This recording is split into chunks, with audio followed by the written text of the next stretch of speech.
On the morning after Christmas, a wealthy family woke up to every parent's worst nightmare. A ransom note claiming their 6-year-old daughter had been taken. But hours later, she was found inside their own home. No forced entry, no clear suspect, and decades later, no one knows the truth. Quick pause, comment where you're watching from, and if you're enjoying this true crime story, please like and subscribe. I've got a lot more coming. Chapter 1. The Perfect Image.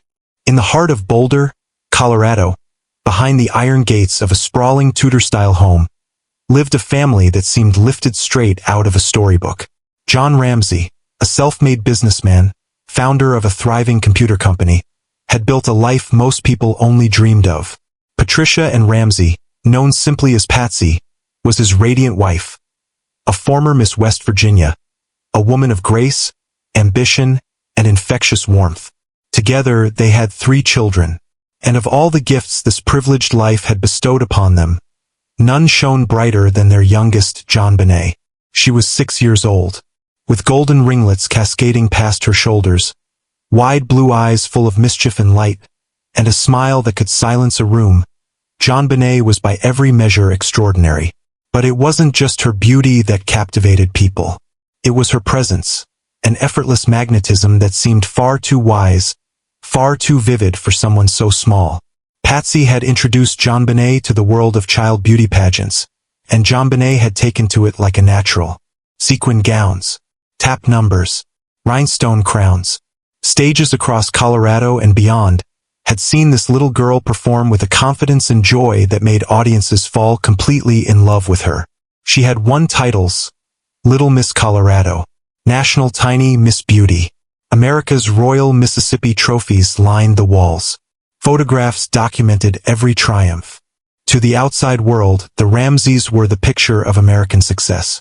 Their Christmas card each year, perfectly composed, professionally photographed, was the kind of image that made neighbors feel equal parts warmth and envy. They hosted elegant parties. They attended the right events. They worshipped at their local church. They gave to charities. On every visible level, they were exactly what they appeared to be: a happy, thriving, loving family. But every image, no matter how carefully curated, exists only on its surface. What lies beneath, the private tensions, the whispered arguments, the small cracks that never make it into photographs, belongs to a world the camera never sees. That Christmas of 1996, the Ramseys had hosted a warm holiday gathering with friends. JonBenét had been dressed beautifully as always. She had laughed. She had charmed. She had been the light in every room she entered. No one in that house on that night could have imagined what the next morning would bring. No one could have known that the image, the perfect, golden, untouchable image, was about to shatter into 1,000 pieces that investigators would spend decades trying to reassemble. Because behind the beauty, behind the trophies and the pageants and the Christmas lights, something was waiting in the dark. Chapter 2. Christmas Night. December 25th, 1996. Christmas Day in Boulder, Colorado. The kind of day that smells like pine needles and cinnamon and wood smoke. The kind of day families remember long after its details have softened into warmth. The Ramseys had spent the evening at the home of their friends, the Whites, attending a holiday dinner party. By all accounts, it was a lovely evening. The children played. The adults laughed. Wine was poured and stories were shared. JonBenét had reportedly been tired, perhaps a little under the weather, but she had remained, as always, bright-eyed and social, the kind of child who could charm anyone in any room. When the family finally returned home that night, it was late. John Ramsey later recalled that JonBenét had fallen asleep in the car. He carried her inside, still sleeping, and Patsy helped tuck her into bed. It was a tender, ordinary moment, the kind of moment parents collect without even realizing it. A sleeping child warm against your shoulder, the weight of their trust in your arms. The house was quiet. The tree, still lit, glowed softly in the living room. Stockings had been opened that morning. Gifts were scattered in the organized chaos of Christmas joy. Everything looked exactly as it should. The Ramseys had an early flight to catch the next morning. They were heading to Michigan to join family for an extended holiday vacation. Bags were already partially packed. Itineraries were set. Life, as it so often does, was moving forward on its scheduled course. No one called out. No windows rattled. No dogs barked through the night in unusual alarm. Patsy would later say she went to bed exhausted but content. The comfortable exhaustion of a full, happy Christmas day. And JonBenét slept. Down the hall in her room, wrapped in the kind of sleep that only children can find. Deep and absolute and completely untroubled. Outside, the temperature had dropped. Boulder's December streets were still and silent. The neighborhood breathed softly in the dark. And inside that house, behind those doors, something was already, perhaps, beginning to move. But the next morning, Patsy Ramsey would come downstairs before anyone else. And what she found on those steps would change everything. Chapter 3. The Ransom Note. It was just before 5:30 in the morning when Patsy Ramsey came downstairs. The house was still dark. She was moving on autopilot, a mother in the quiet hours before a family trip, already running through mental checklists. Bags, passports, flight time. Then she stopped. At the bottom of the spiral staircase spread across the steps were pages. 3 of them. Handwritten. Dense with text. Patsy picked them up and began to read. And in the span of those few seconds, her entire world collapsed. The note claimed that JonBenét had been taken by what it described as a small foreign faction. It warned the family not to contact the police. It specified a ransom amount, $118,000. A curiously precise figure, later noted to be remarkably close to the amount of John Ramsey's annual bonus that year. It provided detailed instructions for how the money was to be delivered. It warned of consequences. It signed off with a chilling, almost theatrical certainty. Patsy screamed for her husband. John came running.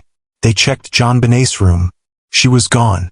Despite the note's explicit instruction not to call the police, Patsy immediately dialed 911. Her voice on that call, fractured, desperate, collapsing, has been analyzed and reanalyzed by investigators and the public alike in the years since. It was the first piece of evidence. And like everything else in this case, it raised as many questions as it answered. Police arrived within minutes. And here is where the investigation began to fray at its very edges. The crime scene, the entire Ramsey home, was not properly secured. Friends and family, called by the Ramseys in those first desperate hours, moved through the house. Evidence was touched. Rooms were entered. Chapter 4. The search begins. By the time daylight broke over Boulder, the Ramsey home had become the center of something no one yet fully understood. Police cruisers were parked along the street. Officers moved through rooms. Patsy sat in the living room, inconsolable, surrounded by friends who had rushed over at her call.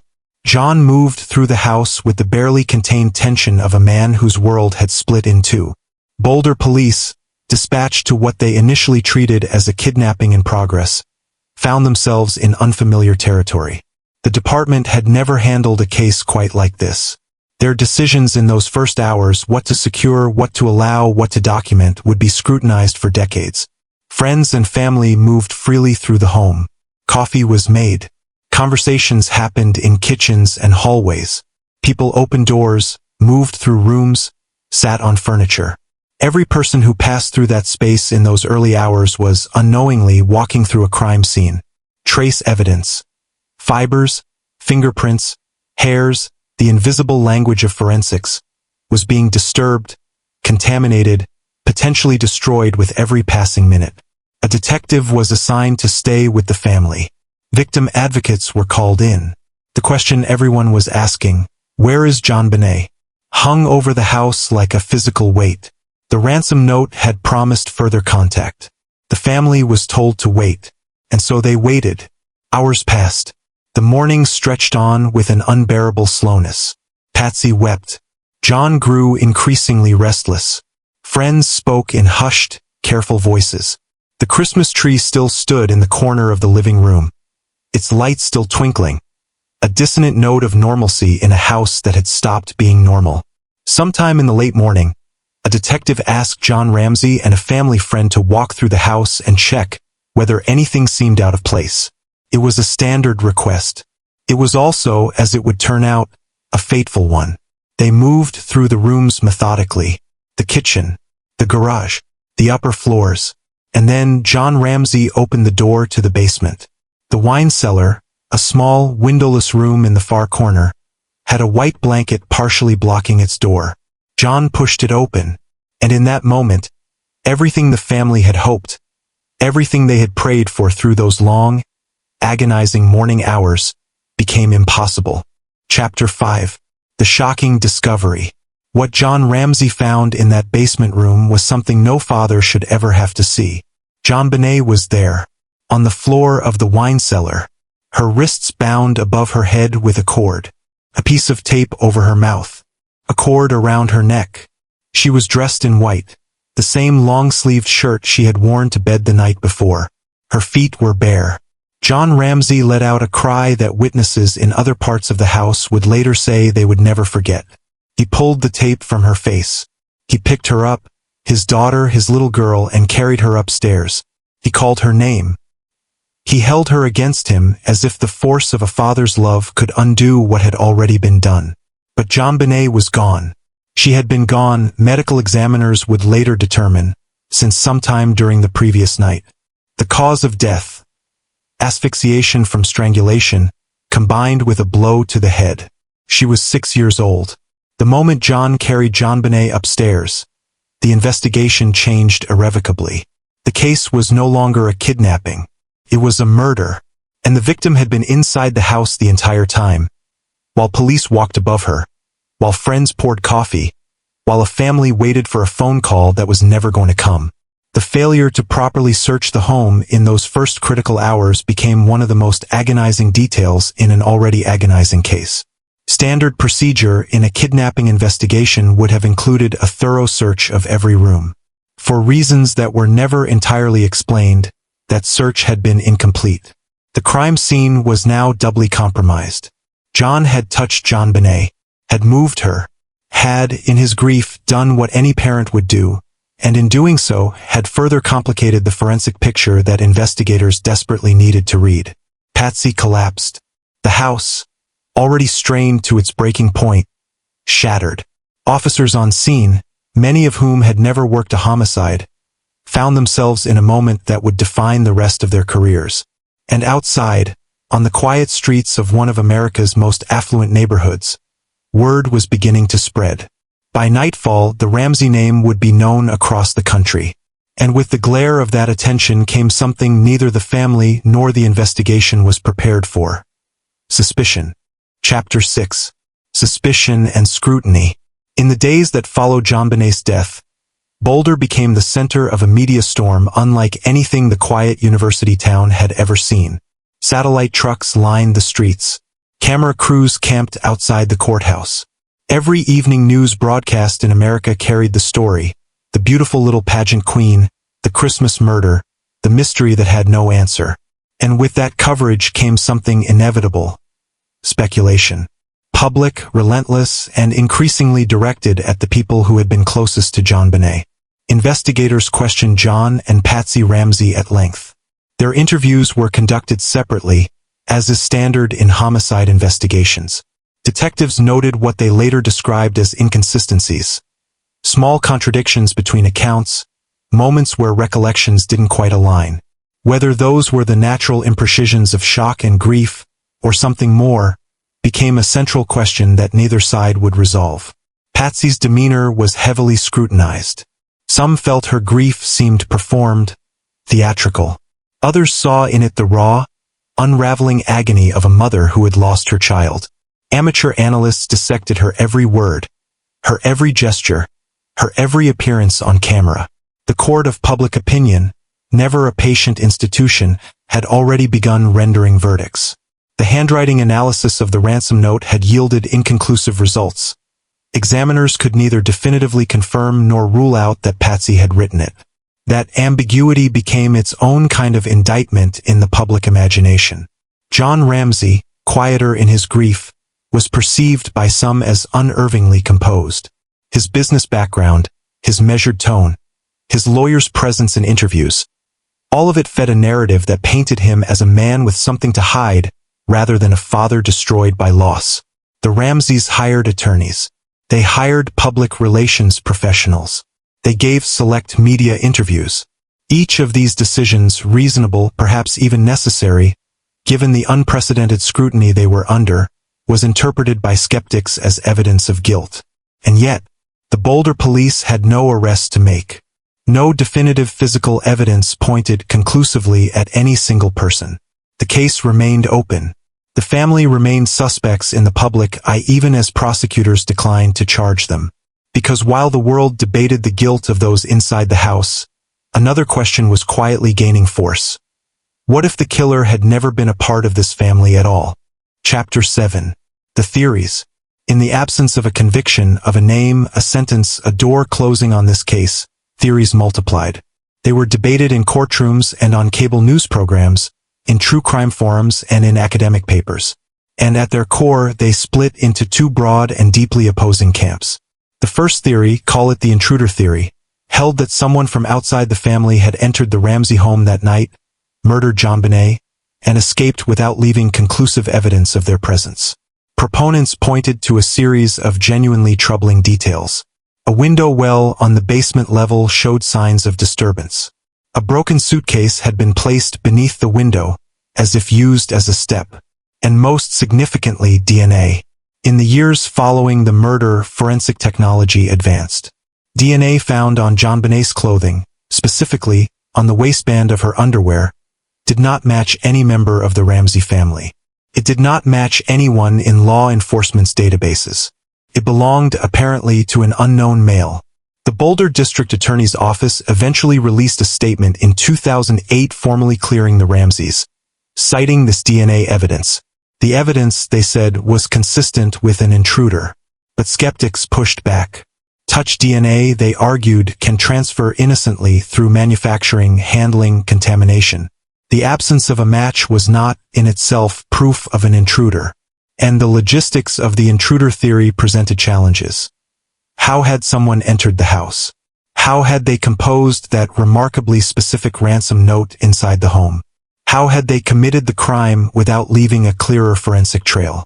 The second theory, the one that had fueled years of suspicion and tabloid headlines, centered on the family itself. Investigators who had worked the case spoke of physical evidence that pointed inward rather than outward. The length and intimacy of the ransom note. The specific dollar amount. A garrote fashioned from a paintbrush belonging to Patsy. Details, they argued, that suggested someone with knowledge of the household. A third, quieter theory emerged over time. The possibility of an accidental death that was then staged to look like something else. This theory proposed that JonBenét had been injured inadvertently, and that those responsible for her safety had, in a moment of panic, attempted to conceal what had happened. Each theory had its defenders. Each had its evidence and its counter-evidence, its advocates and its critics. Grand juries convened. Documents were subpoenaed. In 1999, a grand jury reportedly voted to indict John and Patsy Ramsey on charges related to the case. But the sitting district attorney declined to prosecute, stating there was insufficient evidence for a conviction. And so the theories remained not answers but shadows. Not conclusions but doorways that led only to more darkness. Chapter 8. A case that stands still. Nearly 3 decades have passed since that December morning in Boulder. The world has changed almost beyond recognition. Technology has transformed the science of criminal investigation. DNA databases have expanded exponentially.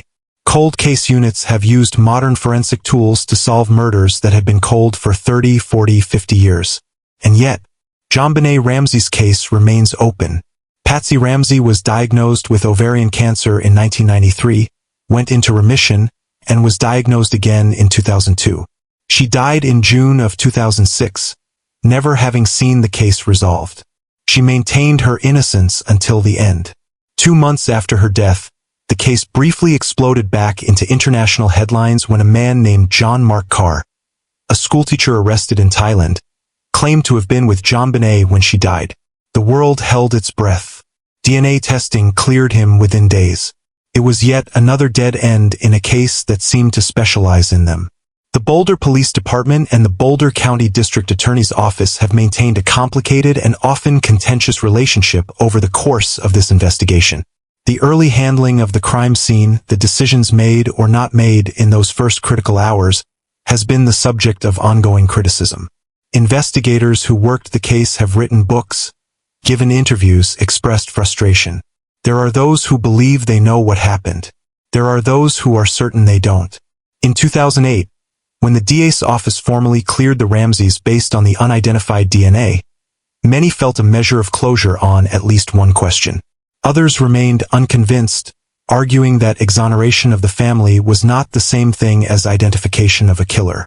Advances in forensic genealogy, the technique that led to the identification of the Golden State Killer in 2018, have been cited as a potential path forward in cold cases like this one. Investigators have suggested that the unknown DNA from JonBenét's clothing may one day be run through genealogical databases that could narrow down its source. That day has not yet come. In the meantime, new documentaries are made. New podcasts are recorded. New generations discover the case and form their own opinions, their own theories, their own certainties. JonBenét Ramsey has become, in a way that no 6-year-old child should ever become, a cultural reference point. A symbol of something unresolved and deeply unsettling at the heart of American life. But the file remains open. The DNA remains unmatched. And somewhere, if the intruder theory holds, a killer has lived 30 years in a world that doesn't know their name. Chapter 9. The Lingering Mystery. There is a particular kind of grief that belongs to unsolved cases. It is not the sharp, clean grief of a loss that is understood. It is something slower, stranger, the grief of a wound that never fully closes because the question at its center never fully resolves. JonBenét Ramsey was 6 years old. She loved pageants and her cat. She liked to dance. She had a gap-toothed smile and a laugh that people who knew her still describe with a warmth that makes clear she was, above all else, a child.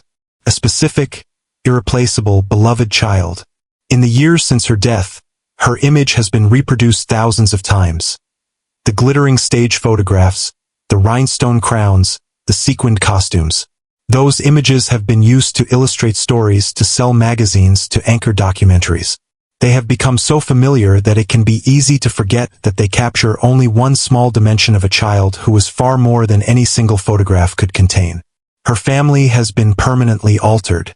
John Ramsey remarried and has largely stepped away from public life. Her brother Burke, a toddler at the time of her death who was also in the house that night, sued CBS for defamation after a documentary speculated about his possible involvement, and won. The case has not been kind to anyone who has been touched by it. Boulder, too, carries the weight of it. The house on 15th Street where JonBenét died was eventually sold, renovated, and sold again. It stands today like any other house on any other street, and yet those who know its history can never quite look at it the same way. The investigators, the journalists, the armchair detectives, the academics who have spent portions of their careers on this case. All of them share a common frustration. They have been close, perhaps, but never quite close enough. The evidence points in multiple directions. The theories accommodate different readings. The truth, if it exists in a recoverable form, has not yet chosen to reveal itself. And perhaps that is what haunts this case most of all. Not the darkness of what happened, but the silence of what remains unknown. The sense that somewhere in all those pages of evidence, all those hours of investigation, all those years of scrutiny, the answer is present. Hiding. Patient. Waiting for someone to finally see it. Black large square, black large square, black large square. In a case filled with evidence, theories, and endless speculation, the truth remains just out of reach. Thank you so much for watching all the way to the end. If this story moved you, surprised you, or made you think a little deeper, don't forget to support the channel. Tap the like button, subscribe, and turn on notifications so you never miss the next story. Your support means everything. It helps bring more powerful stories like this to life. And if this story stayed with you, share it with someone else who needs to see it. See you in the next one.